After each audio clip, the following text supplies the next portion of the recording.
Budget 2023 में property business के ऊपर कुछ नए टैक्स लगाने का जो प्रपोजल है उसको इंट्रोड्यूस किया गया है। उसके ऊपर डिफरेंट डिस्कशन डिफरेंट डिबेट्स अभी चल रही हैं और क्या क्या पॉइंट उसमें डिस्कस किए गए हैं, किस किस एंगल से टैक्स को बढ़ाया जा रहा है। आज के इस टॉपिक में हम इसको डिस्कस करेंगे। आप देख रहे हैं प्रैक्टिकल लर्निंग हाउस, मैं हूं फ़हीम महबूब। वापस आते हैं टॉपिक के ऊपर। तो ये बजट 2023 के डिफरेंट प्रपोजल जो इंट्रोड्यूस किए जा रहे हैं और इसके ऊपर दूसरा हमारा टॉपिक है। इससे पहले हम एक लेक्चर देख चुके हैं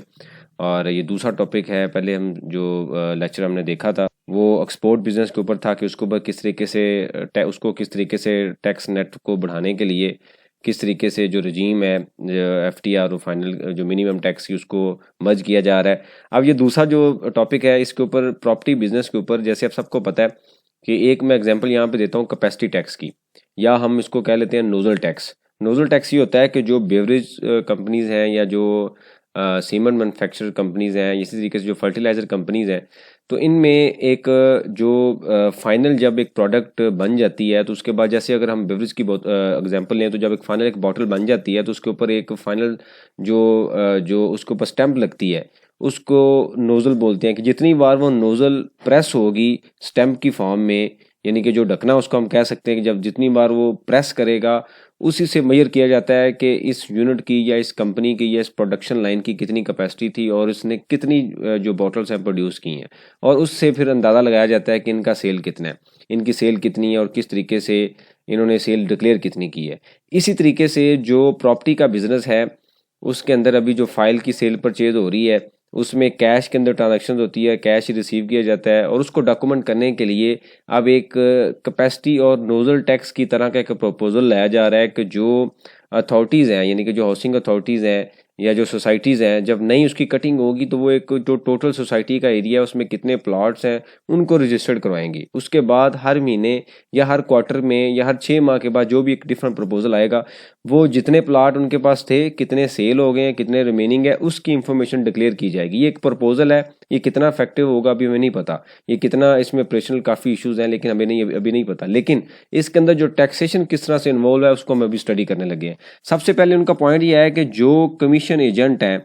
उनको टैक्स नेट में लाया जाए। कमीशन होता क्या है कि आमतौर पर जब हम कोई प्रॉपर्टी लेते हैं तो हम एक कमीशन एजेंट के थ्रू लेते हैं, या सोसाइटी के एजेंट होते हैं, या वो एक जनरल जो लोकल एजेंट्स हैं वो होते हैं, उनके थ्रू जब हम परचेज़ करते हैं तो फॉर एग्जांपल 1 मिलियन की कोई प्रॉपर्टी हमने परचेज़ की और उसके ऊपर कोई सर्टन लेवल की परसेंटेज होती है वो हम पे करते हैं। लेट्स से 20,000 की जो कमीशन हमने पे की है। अब ये सारी ट्रांजैक्शन चूंकि कैश में हो रही थी, जैसे हमने पहले स्टडी किया था कोई भी अगर बाइंग है तो उसके ऊपर भी अच्छा दूसरा पॉइंट हम वैसे वो डिस्कस करेंगे, तो अभी पहले हम ये डिस्कस देख लेते हैं। अब वो ये कह रहे हैं कि ये 20,000 ना ये अनडॉक्यूमेंटेड है, कि लोग अपनी मर्जी से डिक्लेयर करते हैं, इसकी हमारे पास कोई डॉक्यूमेंटेशन नहीं है। तो सबसे पहले ये आने लगा है कि कमीशन एजेंट अपने आप को रजिस्टर्ड करवाएंगे, जो कि इससे पहले भी था लेकिन वो इतना इफेक्टिव नहीं था। अब इसको टाइट करने लगे हैं कि कोई भी कमीशन एजेंट है वो अपने आप को रजिस्टर्ड करवाए। अगर हमें पता चलेगा तो हम उसके ऊपर जो फर्दर पेनल्टीज़ हैं वो चार्ज की जाएंगी। अब उसको पता कैसे, अब उसको कंफर्म कैसे करना है, उसके लिए जो अभी प्रपोजल है उस ये चीज़ें ऐड की जा रही हैं कि ये अब इसमें कितना इफेक्टिव होगा ये भी नहीं पता, लेकिन जो चीज़ें ऐड की जा रही हैं वो ये है कि प्रॉपर्टी बाइंग के साथ जो कमीशन आपने पे की है उसकी रिसीट भी आपके पास होनी चाहिए। मतलब डेटाबेस मेंटेन करने के लिए रिक्वायरमेंट्स टैक्स पेयर के ऊपर आ रही हैं ताकि उससे अंदाज़ा लगाया जा सके जो कमीशन एजेंट है वो टैक्स नेट में आ रही हैं कि नहीं आ रही। लेकिन एक लंबा प्रोसेस है, डाटा एनालिसिस या डाटा गैदरिंग के लिए स्टेप इंट्रोड्यूस किया जा सकता है। प्रपोजल में ये चीज़ ऐड है कि अब ये जो 20,000 है इसके ऊपर क्या होता है, PRA का टैक्स भी वो पे करते हैं अगर वो टैक्स नेट के थ्रू आए, और इन्होंने इनकम टैक्स भी पे करना है। लेकिन अभी ये चीज़ क्या है, अनडॉक्यूमेंटेड है। तो ये जो ऑलरेडी इन्होंने लास्ट ईयर में कहा था कि अपने आप को एजेंट जो है रजिस्टर्ड करवाएं,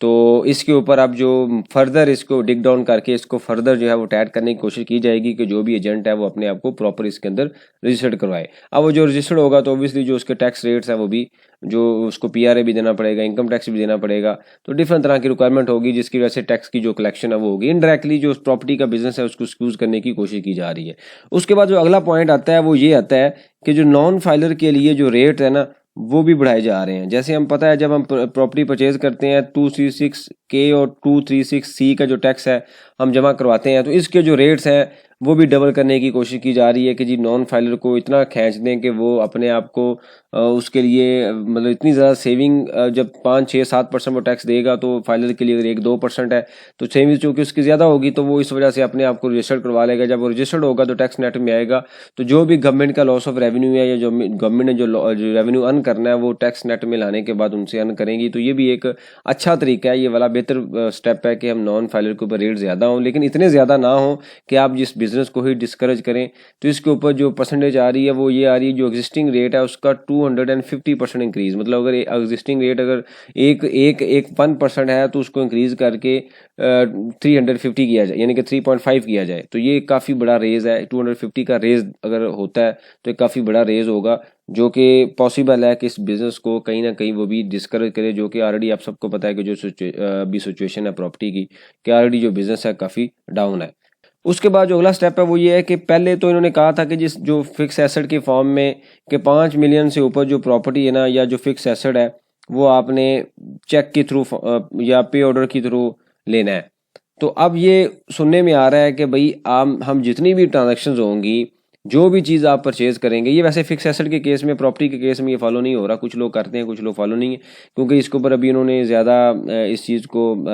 इन रूल तो अवेलेबल है लेकिन इसकी ऑब्जर्वेशन इतनी स्ट्रांग नहीं है। अब वो ये कह रही है कि लिमिट इसको रिड्यूस करेंगे, मे बी 1 मिलियन पे आ जाए कि 1 मिलियन तक प्रॉपर्टी आप कैश में ले सकते हैं। इसके ऊपर जब भी आप जाएंगे तो पे ऑर्डर या चेक की फॉर्म में प्रॉपर्टी एक्सेप्टेबल होगी, अदरवाइज आप रिटर्न में डिक्लेयर भी कर देंगे तो उसको अनडिक्लेयर्ड ही समझा जाएगा। इस तरह के रूल इंट्रोड्यूस किए जा रहे हैं। तो आप देखें कि प्रॉपर्टी के बिजनेस को और प्रॉपर्टी के ऊपर जो टैक्स की कंप्लाइंस है उसके ऊपर डिफरेंट तरह के प्रपोजल दिए जा रहे हैं। इन सब के पीछे एक ही लॉजिक है कि हमारे पास पहले जो सेल टैक्स का रेट था पिछले 10-15 साल से वो 17% था, और फरवरी में आके वो 18% हो गया और कुछ प्रोडक्ट के ऊपर 25 हो गया। अब सेल टैक्स रेट को वो नहीं बढ़ा सकते क्योंकि इसको बढ़ाने से एक नया इन्फ्लेशन आएगी। और इन्होंने फिर उसके बाद क्या किया, एक्सपोर्ट बिजनेस एक बड़ी जो कि इससे पहले हमने लेक्चर देखा कि हमारी जो इकोनॉमी के अंदर एक काफ़ी इंपॉर्टेंट रोल प्ले करते हैं, उसको FTR से MTR में ट्रांसफ़र करने का प्रपोजल है। फिर उसके बाद जो एग्जिस्टिंग बिजनेस हैं जहाँ पे गुंजाइश अवेलेबल है उन्हीं को ही वहाँ पे ही टैक्स बढ़ाया जा रहा है ताकि हमारी कलेक्शन बेहतर हो।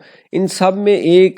की पॉइंट और बेस लाइन है, वो ये है कि अगर फॉर एग्जांपल पाकिस्तान की पॉपुलेशन का लेट्स से 20% लोग रिटर्न फाइल कर रहे हैं तो हम इस परसेंटेज को बढ़ाने की कोशिश नहीं कर रहे, इसके लिए कोई वर्किंग नहीं कर रहे कि हम इसको बढ़ा के 30-40 पे लेके आए ताकि हमारा जो रेवेन्यू है वो इन फॉर्म ऑफ परसेंटेज बढ़े। अब हो ये रहा है, ये 20% जो लोग टैक्स पे कर रहे हैं, पहले जितना टैक्स दे रहे थे अब उन्हीं से ही ज़्यादा टैक्स चार्ज किया जा रहा है। तो इनडायरेक्टली पाकिस्तान जो है, तो इनडायरेक्टली हम जो पाकिस्तान के अंदर तकरीबन 35-40% जो टैक्सेस हैं, इनकम टैक्स और सेल टैक्स और डिफरेंट तरह के टैक्सेस मिला के पे कर रहे हैं, जो कि काफ़ी बड़ी परसेंटेज है। इससे पहले हमने एक लेक्चर देखा था जिसमें हमने डिफरेंट तरह के रूल्स को ऐड करने के बाद देखा था तकरीबन 35-40% हम टैक्स पे कर रहे हैं। तो ये एक प्रपोजल दिया गया है प्रॉपर्टी बिजनेस के ऊपर। अब इसमें क्या क्या पॉइंट कितने इफेक्टिव होंगे, अगर 100% नहीं होता तो एटलीस्ट 50-60% इम्प्लीमेंट होगा, क्योंकि इसके अलावा कोई ऑप्शन नहीं है कि हम कहाँ से टैक्स को गैदर करें। इसके बाद जो अगला टॉपिक है, तीसरा लेक्चर होगा, उसके अंदर हम ये देखेंगे कि कैश विड्रॉल्स के ऊपर जो पॉइंट अभी